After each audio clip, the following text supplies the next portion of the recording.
Good morning to our class. Today we have to start with your next unit, that is unit second, which is named as solution. ठीक है. अब सबसे पहली बात तो आपके माइंड में यही आनी चाहिए, यूनिट का जो नाम है that is solution. Solution, what do you mean bye solution? ठीक है, बहुत बार बता चुकी हूँ. सॉल्यूशन आपके पास क्या होता है? देखो, डेली लाइफ में हमारे पास क्या होता है कि यदि हम प्योर सब्सटेंस की हम बात करते हैं तो डेली लाइफ में ऐसा बहुत रेयरली हमें मिलता है कि प्योर सब्सटेंस से आप अवेयर हों. ठीक है, मतलब कोई भी चीज़ जो हम अपने आसपास या जो भी हम चीज़ें यूज़ करते हैं तो वो आपकी प्योर फॉर्म में हो ऐसा ज़रूरी नहीं होता. They can be mixture. ठीक है, अब मिक्सचर आपके पास क्या होता है? मिक्सचर आपके पास होते हैं टू और मोर जो प्योर सब्सटेंस होते हैं, उनको यदि हम मिक्स कर देते हैं दैट इज़ द मिक्सचर.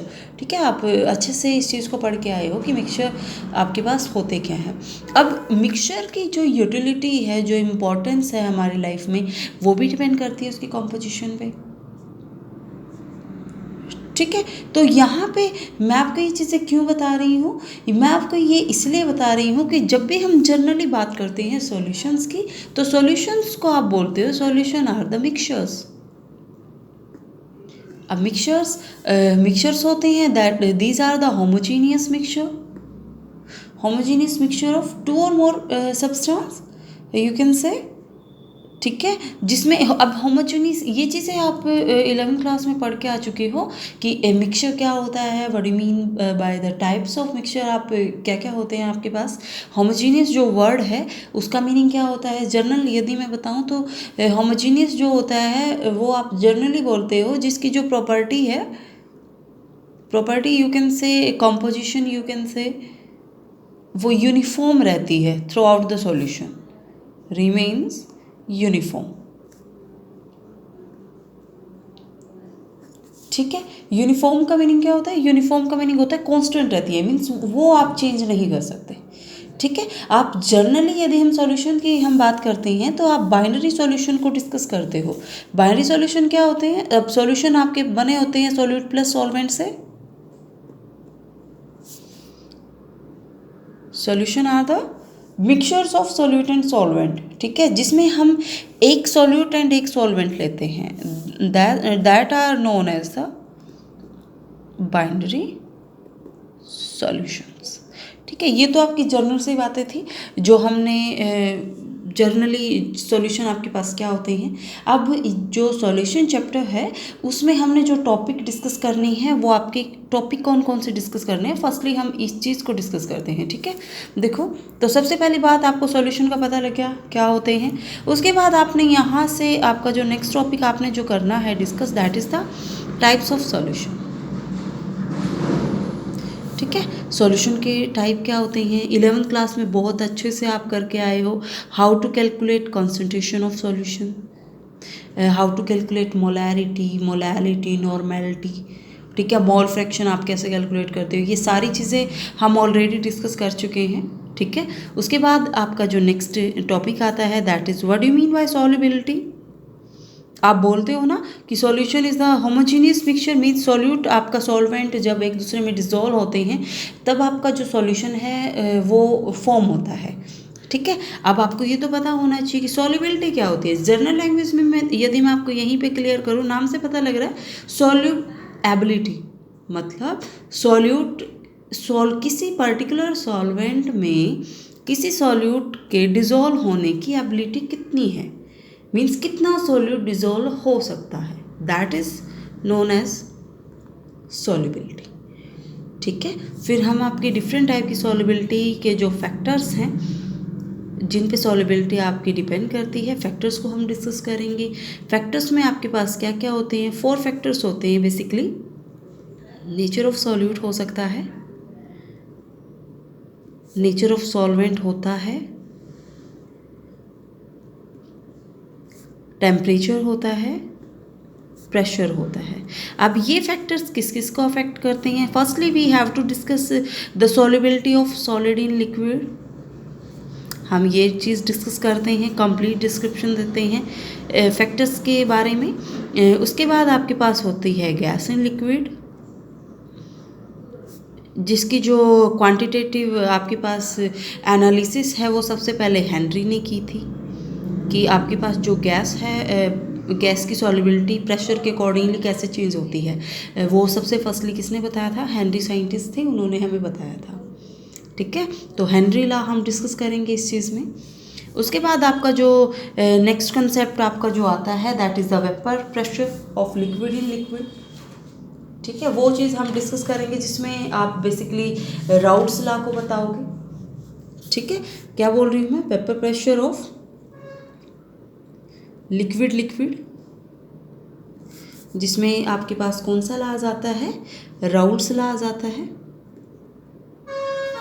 ठीक है, नेक्स्ट कंसेप्ट जो इसी में हम डिस्कस करेंगे आपका जो नेक्स्ट आएगा, हमें अब आइडियल, हमें ये पता करना है कि जो सॉल्यूशन है भाई, आइडियल नॉन आइडियल सॉल्यूशन क्या होते हैं। हम ऐसा बोल देते हैं ना, कोई भी चीज़ आपकी आइडियल हो ऐसा ज़रूरी नहीं होता। ठीक है, जैसे हमने गैस इक्वेशन पढ़ी थी, आइडियल गैस इक्वेशन। ठीक है, तो same case in the case of solutions, ideal and non ideal क्या ऐसा कभी होता है कि कोई सॉल्यूशन आपका आइडियल हो। ठीक है, वो हम डिस्कस करेंगे। उसके बाद हम जो नेक्स्ट टॉपिक आपका डिस्कस करेंगे that is the colligative property. Colligative property आपकी जो सॉल्यूट के नंबर ऑफ सॉल्यूट पार्टिकल पे डिपेंड करती है। अब कंसेप्ट ये आएगा कि सॉल्यूट पार्टिकल के चेंज होने से आपकी कॉलिगेटिव प्रॉपर्टी पे फ़र्क क्या पड़ेगा। ठीक है, तो उसमें हम डिफरेंट टाइप की कॉलिगेटिव प्रॉपर्टीज़ पढ़ेंगे। सबसे पहले आप पढ़ोगे relative lowering in vapour pressure, कि आपका जो वेपर प्रेशर है वो कम कैसे हो जाता है, कैसे रिलेट वो करता है। ठीक है, जो सेकंड हम कॉलिगेटिव प्रॉपर्टी पढ़ेंगे वो आपकी पढ़ेंगे depression in freezing point, in freezing point, elevation in boiling point. Next property आ जाएगी आपकी,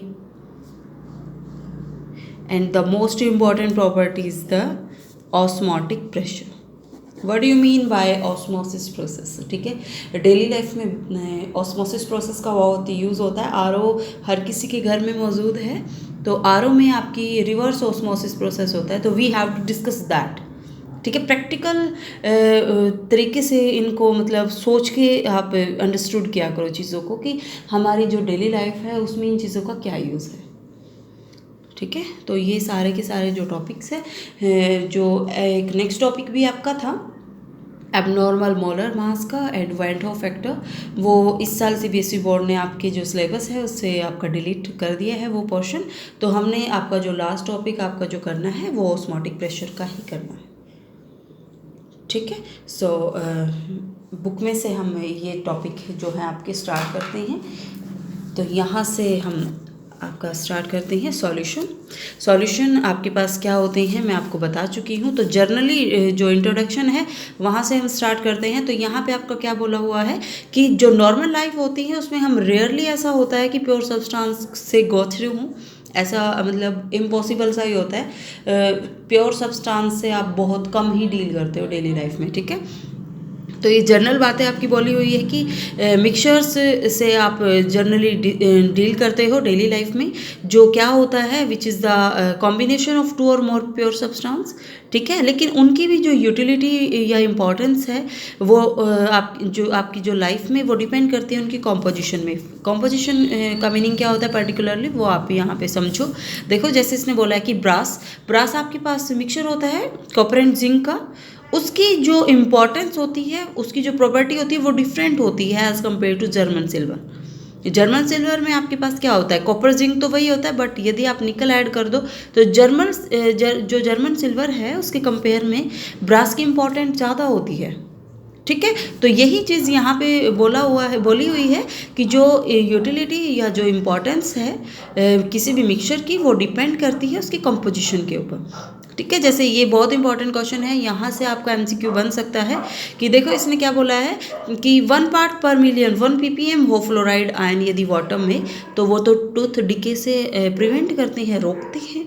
लेकिन यदि आपके पास जो कंसंट्रेशन है वो इंक्रीज होगी 1.5 ppm होगी, तब वो क्या करते हैं कि वहाँ पे जो आपका टूथ डिके है वो स्टार्ट हो जाता है। ठीक है, लेकिन यदि इससे भी हाई कंसंट्रेशन हो तो वो फ्लोराइड आयन वो क्या हो जाता है, पॉइजनस हो जाता है। जैसे इन्होंने बोला सोडियम फ्लोराइड है, उसको यूज़ किया जाता है एज अ रैट पॉइजन। ठीक है, तो कहने का मीनिंग है कि मिक्सचर की जो कंसंट्रेशन है उसके ऊपर ही आपकी जो यू कैन से यूटिलिटी या जो इम्पोर्टेंस है मिक्सचर की, जो यूज़ है वो डिपेंड करता है। ठीक है, तो ये जर्नल से बात थी। सॉल्यूशन देखो, अब जर्नली जब भी हम बात करते हैं ना सॉल्यूशन से आपके माइंड में सिर्फ एक ही बात आती है कि सॉल्यूशन है भाई, लिक्विड की बात हो रही होगी, बट ऐसा जर्नली नहीं होता। सॉल्यूशन आपके पास ज़रूरी नहीं है लिक्विड की हम बात करें। स्टेट ऑफ मैटर यदि चेंज होता है तो जो टाइप ऑफ सॉल्यूशन है वो भी चेंज हो जाता है। लाइक सॉलिड की यदि दो सॉलिड का मिक्सचर है तो वो भी क्या होता है, वो भी सॉल्यूशन होता है, बट उसको आप क्या बोलोगे, that is a solid solution. ठीक है, तो ये सबसे फर्स्ट तो अपने माइंड से कंसेप्ट निकाल ही दो कि लिक्विड ही सॉल्यूशन होते हैं। ठीक है, अब आप यहाँ से आप जो टाइप ऑफ सॉल्यूशन है उसको डिस्कस करोगे। देखो यहाँ पे जो मैं आपको बता चुकी हूँ, सॉल्यूशन आपके पास क्या होते हैं, होमोजेनियस मिक्सचर होते हैं 2 और मोर कंपोनेंट्स के। होमोजेनियस का मीनिंग क्या होता है, जिसकी कंपोजिशन एंड प्रॉपर्टी क्या रहती है, यूनिफॉर्म कांस्टेंट रहती है थ्रू आउट द मिक्सचर। ठीक है, अब आपके पास जो सॉल्यूशन होते हैं that is the combination of two things. एक आप बोलते हो सॉल्यूट, एक आप बोलते हो सॉल्वेंट। ये जर्नल बातें आप पढ़ के आ चुके हो, आपको पता भी है जर्नली। ठीक है, जो हाई अमाउंट में मौजूद होता है, लार्जेस्ट क्वांटिटी होती है, उसको आप सॉल्वेंट बोलते हो। ठीक है, सॉल्वेंट डिटरमाइन करता है फिजिकल स्टेट सॉल्यूशन की, क्योंकि वो लार्ज अमाउंट में प्रेजेंट होता है। ठीक है, और उसके बाद सॉल्यूट क्या होता है, सॉल्यूट आपके पास जो कम अमाउंट में प्रेजेंट हो वो क्या आप उसको आप क्या बोलोगे, सॉल्यूट बोलोगे। सॉल्यूट एंड सॉल्वेंट मिक्स होके क्या बनाते हैं, सॉल्यूशन। बाइनरी का मीनिंग क्या होता है, 2 मीन्स जिसमें आप क्या बोलोगे, एक सॉल्यूट हो एंड एक क्या हो, सॉल्वेंट। ठीक है, वो सॉल्यूशन आपके पास किस टाइप के हो जाते हैं, that are the binary solutions. ठीक है, उसके बाद आप जो नेक्स्ट है वो आप यहाँ पे डिस्कस करते हो। जैसे यहाँ पे आपका दिया हुआ है type of solutions. Gases solution की यदि हम बात करें, सॉल्यूट गैस हो, सॉल्वेंट भी गैस हो, तो गैसियस सॉल्यूशन उसको आप बोलोगे। तो एग्जांपल दिया हुआ है जैसे mixture of gases, oxygen and nitrogen gas या एयर को आप बोल सकते हो गैसियस सॉल्यूशन। ठीक है, तो ये डिफरेंट टाइप के आपके पास एग्जांपल दिए हुए हैं, you have to keep in mind. Example से एमसीक्यूज क्वेश्चन बना सकते हैं, तो इस चीज़ को ध्यान से करना। ठीक है, नेक्स्ट टॉपिक मैं नहीं कराऊंगी क्योंकि आपको करा चुकी हूँ मैं। ठीक है, कंसंट्रेशन को आप कैसे निकालोगे, मास परसेंटेज, वॉल्यूम परसेंटेज, या यू कैन से पीपीएम क्या होता है, मोल फ्रैक्शन क्या होता है। ठीक है, what you mean by molality, ये सारा all concept we had done already. ठीक है, आज हमने जो आपका मेन टॉपिक जो आपका हमने डिस्कस करना है दैट इज़ द सॉल्युबिलिटी। ठीक है, बता चुकी हूँ सॉल्युबिलिटी एबिलिटी होती है किसी भी सब्सटेंस की कि वो किसी सॉल्वेंट में कितना मिक्स हो सकता है। ठीक है, तो यहाँ पे आपके पास क्या होता है, solubility of a substance is the maximum amount that can be dissolved in a specified amount of solvent and specific temperature. ठीक है, तो मैंने वही है, सिर्फ वर्डिंग्स का चेंज है यहाँ पे। सॉल्युबिलिटी आपके पास क्या होती है, solubility is the ability of a substance that it can be dissolve in a specific amount in particular solvent. किसी सॉल्वेंट में कोई सब्सटेंस कितने अमाउंट तक डिसॉल्व हो सकता है, वो उसकी क्या होती है, सॉल्युबिलिटी होती है, सॉल्युब होने की एबिलिटी होती है। ठीक है, अब ये डिपेंड किस पे करती है, डिपेंड आपकी करती है 4 चीज़ों के ऊपर, नेचर ऑफ सॉल्यूट के ऊपर, नेचर ऑफ सॉल्वेंट के ऊपर, क्या टेम्परेचर आपने लिया है, क्या वहाँ पे प्रेशर लिया है। तो ये मैंने यहाँ पे लिखा भी हुआ है, सॉल्युबिलिटी डिपेंड किस पे करती है, 4 फैक्टर्स होते हैं, nature of solute, nature of solvent, temperature and pressure. यहाँ से आपका मोस्ट इंपॉर्टेंट क्वेश्चन बनता है, ये बहुत बार पूछा भी जाता है, define solubility and the factors that affect solubility. Solubility क्या होती है और वो फैक्टर्स आप डिस्क्राइब करो जो सॉल्युबिलिटी को अफेक्ट करते हैं। तो 4 ही फैक्टर होते हैं बेटा, nature of solute, solvent and temperature and the pressure. ठीक है, उसके बाद आपका जो नेक्स्ट टॉपिक है which we have to discuss, वो आपका क्या है, हम we have to discuss solubility of solid in liquid. ठीक है, जनरल लैंग्वेज में मैं आपको बताऊंगी, एक बेसिक से एग्जांपल देखें। ठीक है, तो चीज़ों को अंडरस्टैंड करना है, क्रैमिंग हमने नहीं करनी है इन कंसेप्ट्स की। ठीक है, अब देखो हम क्या बोलते हैं, हम ऐसा बोलते हैं कि ज़रूरी नहीं होता जिस सॉलिड को हम किसी पर्टिकुलर लिक्विड में हम मिक्स करें, सॉलिड इन लिक्विड की हम बात कर रहे हैं ना, तो ऐसा ज़रूरी नहीं होता हर एक टाइप का सॉलिड हर एक टाइप के लिक्विड में डिज़ोल्व हो जाए, ज़रूरी नहीं है ये। क्यों? एग्जाम्पल, यदि आप क्या करते हैं, सॉल्ट को आप मिक्स कर दो वाटर में, इजीली हो जाएगा, शुगर मिक्स हो जाएगी। बट यदि आप केमिकल की ही हम बात करते हैं, नैप्थलीन या एंथ्रासीन को वाटर में मिक्स करो तो वो नहीं होते, वो किस में आपके डिज़ोल्व होते हैं, वो आपके डिज़ोल्व होते हैं नॉन पोलर सॉल्वेंट में, बेंजीन में बेसिकली। ठीक है, तो अब यहाँ पे अब बेंजीन की यदि हम बात करें, नॉन पोलर होता है, उसमें शुगर और सॉल्ट तो डिज़ोल्व नहीं होते। ठीक है, तो कहने का मीनिंग क्या है, कहने का मीनिंग सिंपल सी बात हमने ये बोली है कि जो पोलर सॉल्यूट होता है ना भाई, वो पोलर सॉल्वेंट में डिज़ोल्व होता है। पोलर में होगा, नॉन पोलर आपका नॉन पोलर में होगा। तो कहने का एक सिंपल मीनिंग ये है, कोई सॉलिड या कोई सॉल्यूट किसी सॉल्वेंट में डिज़ोल्व होना उसका, वो डिपेंड करता है उसकी इंट्रैक्शंस के ऊपर। Interaction, what do mean by interaction? Interaction क्या होती है? फोर्स ऑफ अट्रैक्शन के ऊपर। ठीक है, अब जिन भी दो सब्सटेंस की आपके पास जो इंट्रैक्शन है वो सेम होगी, तो मीन्स वो क्या है, वो एक दूसरे में क्या हो जाएंगे, डिसॉल्व हो जाएंगे। तो यहाँ से आपका जो कंसेप्ट आता है, वो जनरल कंसेप्ट आपका निकल के आता है, that is the like dissolve like, कि जो जिस जैसा होता है वो उसी में डिसॉल्व होता है। पोलर है तो पोलर में डिसॉल्व होगा, नॉन पोलर है तो वो नॉन पोलर में डिसॉल्व होगा। ठीक है, अब यहाँ पे ये जनरल बात थी जो मैं आपको बता चुकी हूँ, ये मैंने आपको 11th में बताई थी। ठीक है, तो यहाँ पे आप जो मेन टॉपिक है उस पर आ जाते हो। अब हमने क्या किया, सॉलिड को लिक्विड में हमने डिसॉल्व करना है। ओके, हमने स्टार्ट कर दिया, सॉलिड को हमने लिक्विड में डिसॉल्व करना शुरू कर दिया। ये आप प्रैक्टिकली आप ऑब्जर्व भी करते हो ये चीज़, जब आप प्रैक्टिकल मैं आपको कराती हूँ तो क्रिस्टल फॉर्मेशन में आप ये चीज़ ऑब्जर्व करते हो। तो देखो वहाँ पे क्या होता है, जैसे ही हमने जो सॉलिड है सॉल्यूट को उसमें सॉल्वेंट में हमने डिसॉल्व करना शुरू कर दिया, तो जो सॉल्यूट की कंसंट्रेशन है सॉल्वेंट में या सॉल्यूशन में वो क्या होगी, इंक्रीज होगी, क्योंकि वो डिसॉल्व हो रहा है। ठीक है, डिसॉल्व होना सॉल्यूट का सॉल्वेंट में, the process is known as dissolution.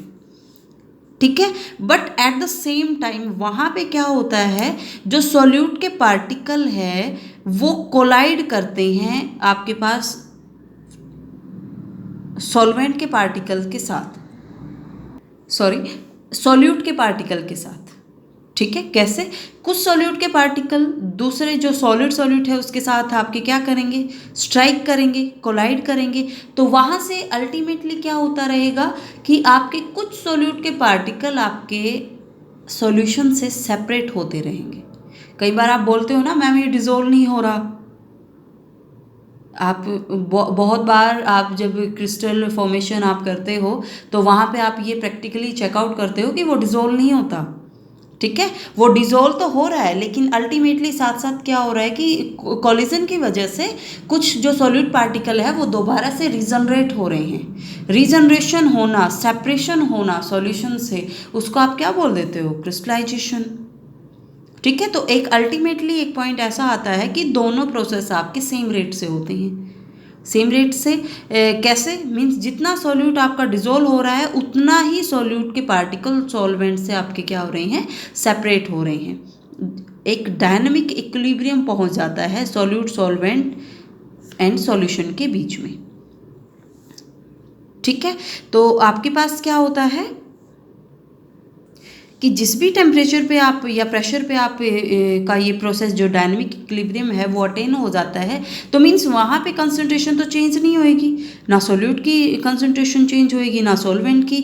अब वहाँ क्योंकि वो एक ऐसा पॉइंट पहुँच जाता है कि आपके पास जितना सॉल्यूट भाई सॉल्वेंट में डिजोल्व होना था ना वो हो चुका है, एक सैचुरेशन पॉइंट पहुँच जाता है, सैचुरेट उसको आप क्या बोलते हो, सैचुरेट की उससे ज़्यादा यदि आप डिजोल्व करने की कोशिश कर रहे हो तो वो आपका रिक्रिस्टलाइज हो रहा है, क्रिस्टलाइजेशन प्रोसेस वहाँ पे हो रहा है, उस टाइप के सॉल्यूशन को आप बोल देते हो सैचुरेटेड सॉल्यूशन। सैचुरेटेड सॉल्यूशन क्या होते हैं, जिसमें आप और ज़्यादा सॉल्यूट ऐड नहीं कर सकते। अब हमारे पास क्या होता है, अब हमारे पास कंडीशन क्या बची, सिर्फ एक ही कंडीशन बची कि टेम्परेचर या जो प्रेशर कंडीशन है हम उसको चेंज करें। यही कंडीशन आपके पास बचती है कि जब डायनेमिक इक्विलिब्रियम आपका पहुंच जाता है तो वहाँ पे उस स्पेसिफिक टेम्परेचर एंड प्रेशर पे तो डायनेमिक इक्विलिब्रियम ही रहेगा। Now we have to change the temperature और प्रेशर। ठीक है, अब सबसे फर्स्टली आप बोलते हो कि we have to change the temperature. हम ये चीज़ पढ़ के आ चुके हैं कि जब भी आप इक्विलिब्रियम को स्टडी करते हो तो वहाँ पे जो डायनेमिक इक्विलिब्रियम है रिएक्शन को फॉरवर्ड या बैकवर्ड लाने के लिए we have to follow with the Le Chatelier principle जो होता है वही वहाँ पे फॉलो करता है। ठीक है, तो यहाँ पे मैं आपको जो बता रही हूँ उस पॉइंट को बड़े ध्यान से करना। देखो, यदि आपकी जो रिएक्शन हुई वो एंडोथर्मिक नेचर की होती है, एंडोथर्मी क्या होती है, जिसमें we have to apply the heat, we have to supply the heat. ठीक है, एंडोथर्मिक हुई मीन्स जो डेल्टा जो एंथैल्पी है दैट इज ग्रेटर देन 0। वहाँ पे यदि आप क्या करते हो, टेम्परेचर आप इंक्रीज करोगे, सॉल्युबिलिटी इंक्रीज होगी, क्योंकि जो आपके पास सॉल्यूशन जो है उसको भी किस चीज़ की रिक्वायरमेंट होती है, सॉल्यूट एंड सॉल्वेंट। सॉल्यूट को डिजोल्व होने के लिए सॉल्वेंट में हीट की रिक्वायरमेंट होती है because the reaction is endothermic in nature.